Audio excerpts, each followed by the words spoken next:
guess it's been about 2 years now since the last LP. Not a massive gap necessarily. So feels like it must have kind of not slowed down that much in between. I don't know. Was this something where you were constantly writing on the road, or like when did the kind of beginnings of this one actually start to come together?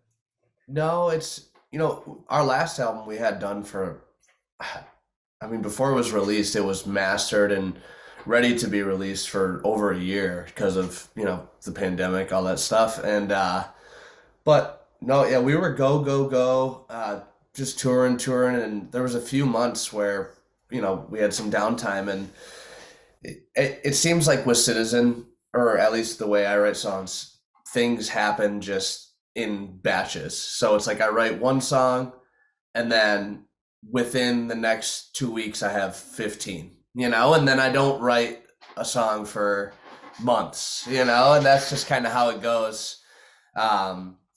So yeah, just in between touring, we had a lot of the songs, most of the record done way before we went into the studio, which is also rare for Citizen. Usually Citizen, it's like, okay, we have studio time for January. Cool, we have so much time. And then December comes, and we're like, oh shit, we should probably write this record, And so it felt pretty good to go into this one prepared. Yeah, that's always nice to have a little bit of prep time at least. Just a Yeah, little bit yeah. of prep time there, get yourself going. But I guess it also begs the question, what the kind of aims were coming into this, because like you say, okay, that's interesting, you had the record done, which I guess is obvious for everybody at this point, right? If you're releasing a record in 2021, chances are it was held over. But did you feel like you had stuff to build on from that previous one, or was it like, let's just try fresh? I mean, obviously, it sounds like you guys, but I can see you're trying some different things in here as well. What were the kind of initial thought processes when you were coming to put together a new one? So, every Citizen record is just kind of a snapshot of whatever we're excited about, right? We never go into a record being like, okay, this should be the heavy record, this should be the sad record, this should be the fast record. It's just kind of, you just start writing songs. You have no intention. You have no idea of what you want everything to be. You just think, or we just think, okay, I like that song. And, naturally, whatever you're listening to it's just going to influence the way you write.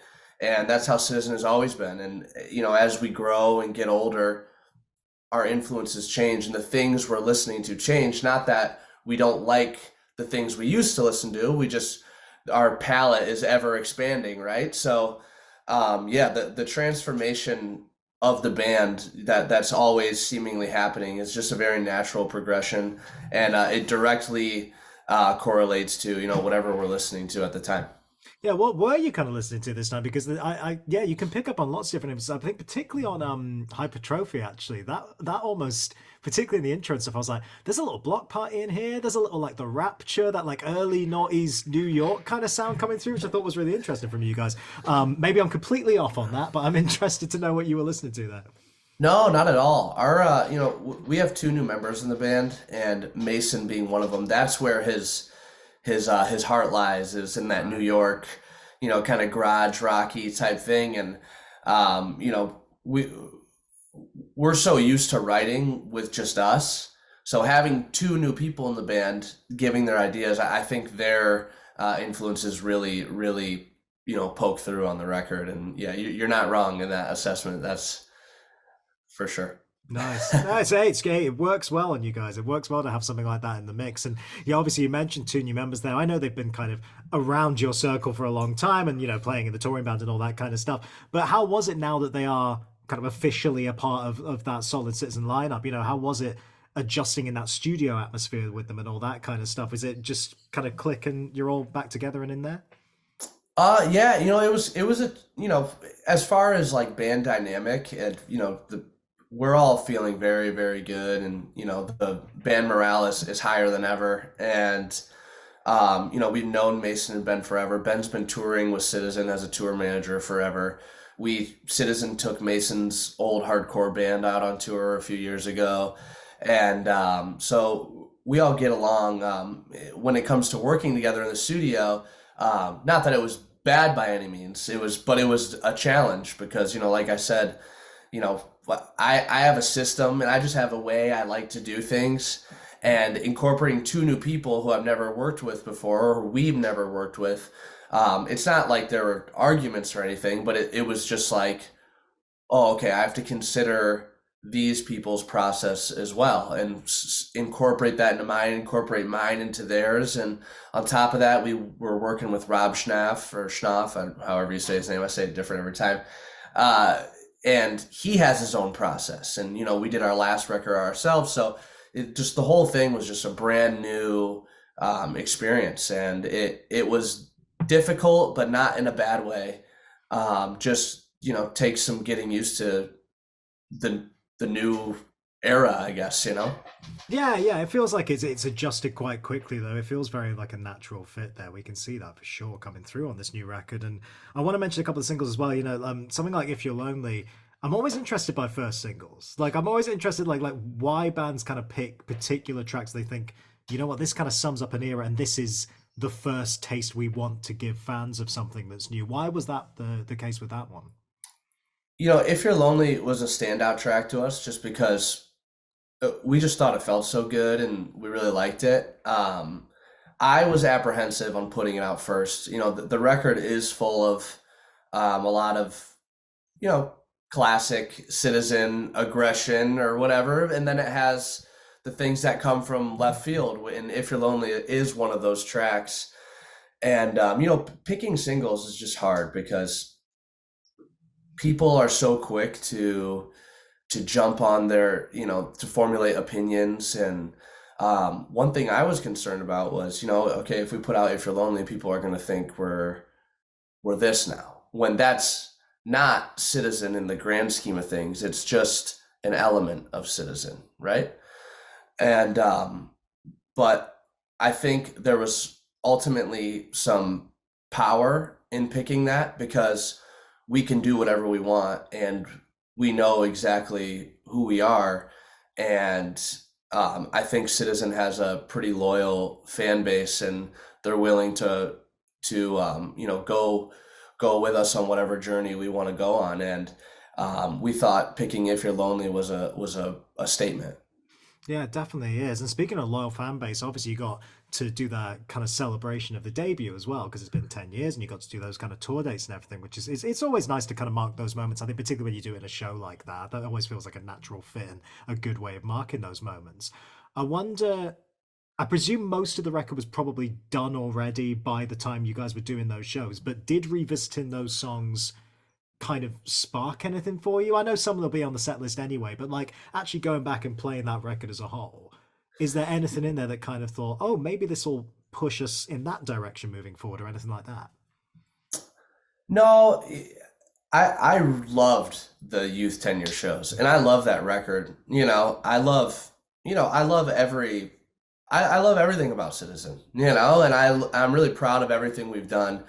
And you know, going back and playing that record in full, and you know, those were the biggest shows we've ever headlined, and it was just really humbling. And I think it's easy when you're, you know, what when you do art, and I think this could apply to anything, there's a lot of downtime, and there's a lot of time to sit and feel like, you know, you're not doing anything of value, right? Like you could play a show and it could be awesome and you feel really good in that moment.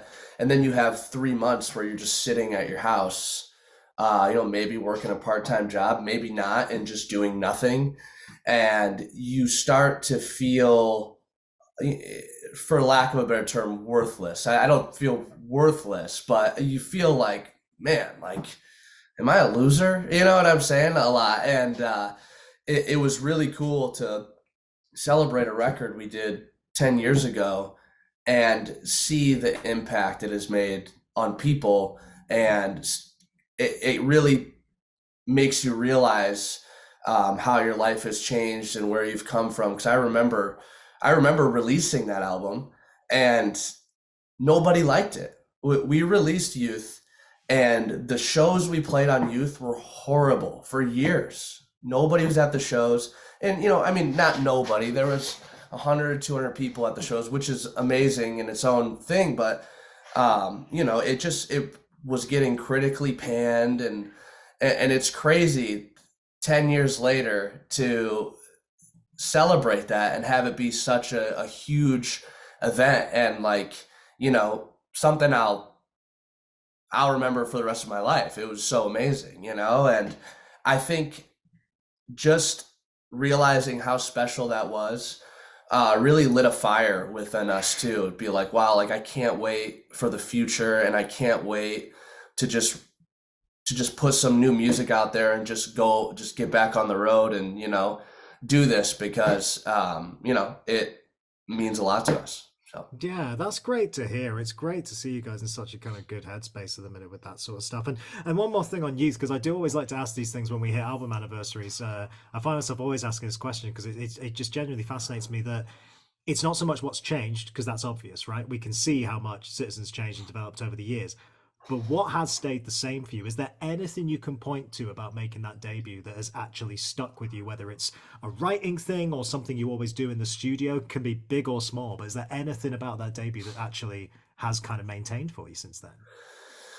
writing Youth was like a very natural, like nothing was very thought out. It was just, here's a song, here's a song, here's a song.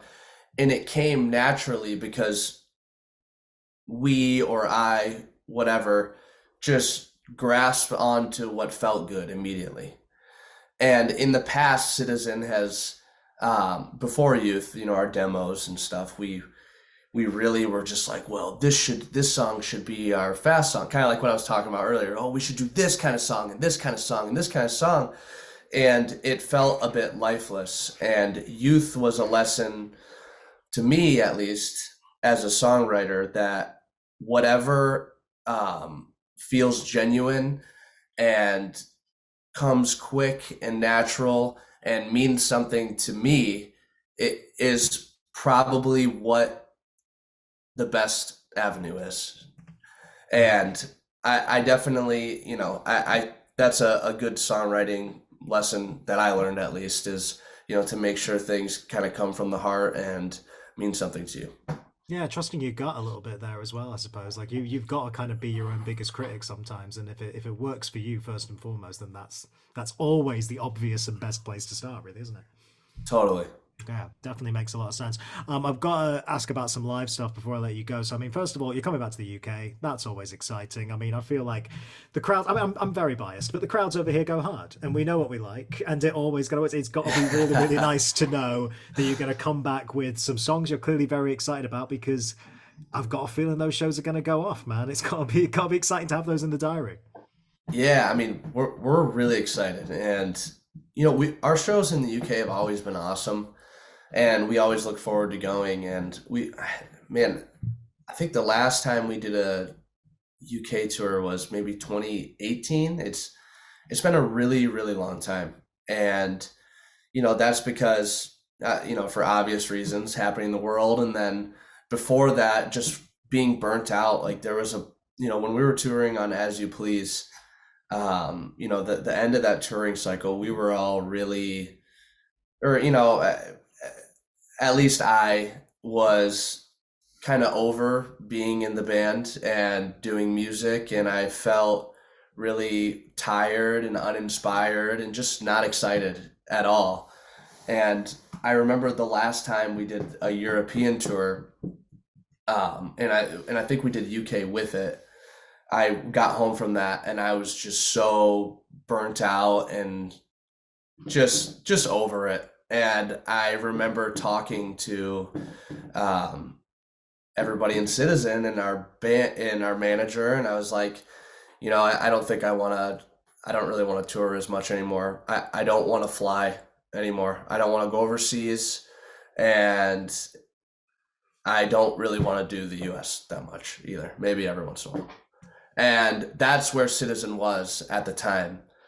And it was really cool to put out Glass World, and that was our most positively received record ever upon release, and that was pretty cool. And it was kind of like, okay, let's go do the USA tour, and and we did it, and the whole thing sold out, and it was just a blast, and it just totally, and that's with the new iteration of the band too, and we were all getting along so well, and it just kind of made me fall in love with playing music again. And I was just, when it came time to talk about international, I was like, yeah, let's go everywhere. Let's go to the UK, let's do Europe, let's do Australia, let's do New Zealand, let's just go anywhere. Southeast Asia, I just want to go everywhere. And that's where Citizen is right now, and we're all really excited to get back out that way.